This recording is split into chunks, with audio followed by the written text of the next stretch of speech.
Yeah, it's somewhat cringy to bring up Jordan Peterson. I internally cringe a little bit because it's become a bit embarrassing, especially since I was like strongly identified as a Petersonian when I first started my YouTube channel. Now he's become less popular, especially with the distant right, where they're kind of nudging him to like call for a revolution, basically. Like how dare you tell people to improve themselves when they should be criticizing the society they live in. But I generally do agree with his philosophy of self improvement and a commitment to honesty and to doing the right thing in the moment, not to focus on the utopia that you're trying to work towards, which I think has a tendency to make people be extremely um, caustic. Let's just say, getting mad at each other. People who get seeing people as enemies, I think, is a really is a big problem. Online, in politics, in general, and just for your own personal life. I think it's a terrible way um, to pursue your own best interests.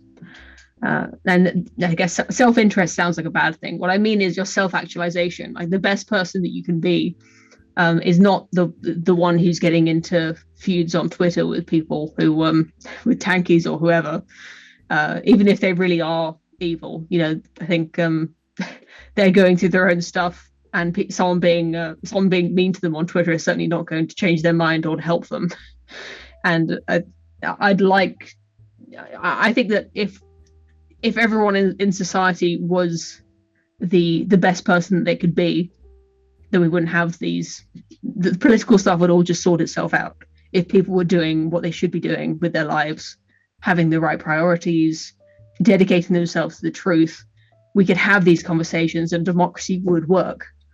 And like I said earlier, I don't know how to I can't force everyone in the country to start being a better person and to clean their rooms and to watch John Peterson videos on YouTube. Um, so in some sense that's just a pipe dream, but I think that's the best thing that you can do with your life, is just to doggedly pursue what is virtuous and what is honest. Yeah, I mean, as I've gotten more grumpy in my age, I basically ceded that I'm less interested in particular political worldviews, and the one thing I want to know from any political worldview is how it actually fosters virtuous citizens. Like, I think nowadays that's the Yeah, one thing we need. Like, we need a world that actually not necessarily enforces, but fosters self actualization to some degree.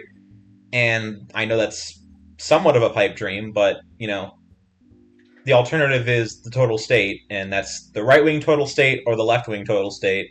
And in both states, it's going to suck, at least for someone. It's going to be a bloody violent situation where people get smaller and more primal and less human, and less from the state where we actually are prosperous as human beings. So whatever, at this point, I don't care if it's pro-capitalist or left-wing or right-wing. I just want a political system that actually can foster self-actualization and virtue.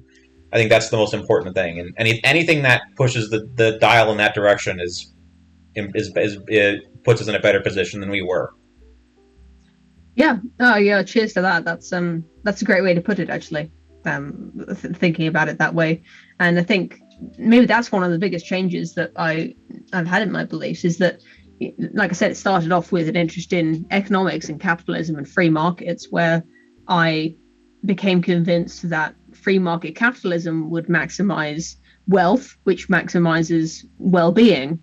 And that last part is the link that I've now become dubious of. I still believe that free market capitalism does maximize wealth, and even for the poorest and for the richest.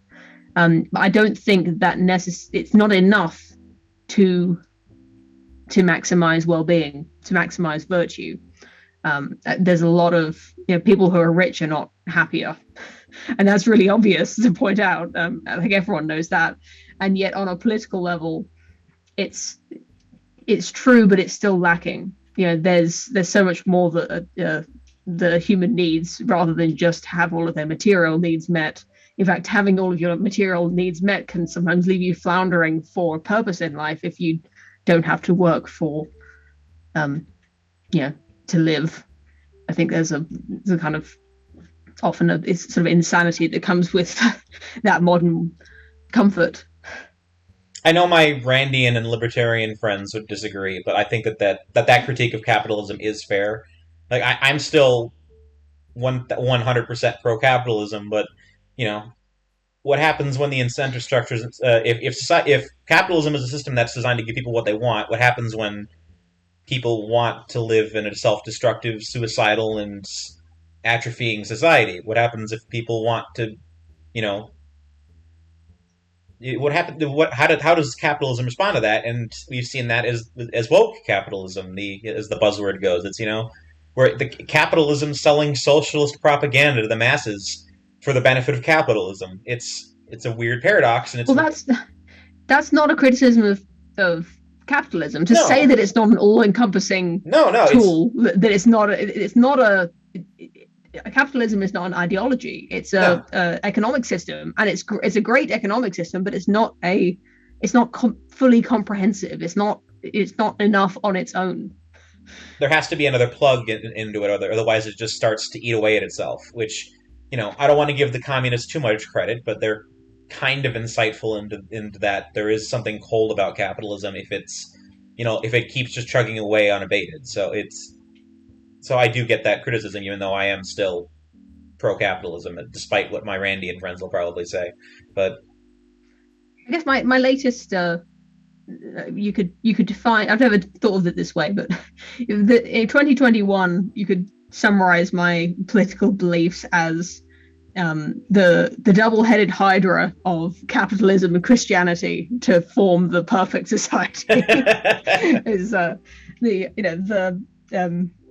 the meaningful reflection of Christianity, the pursuit of good social values in society with the power and the wealth generating capacity of capitalism, I think would form a pretty good basis for a for a society. And we have all the components there already.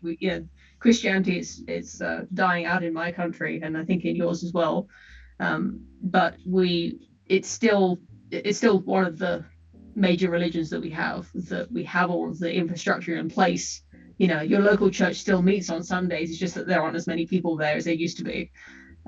So even though it's a dying flame, you can still ignite it easier than trying to create your own replacement, secular humanism, or whatever Sam Harris wants people to do with their Sunday mornings.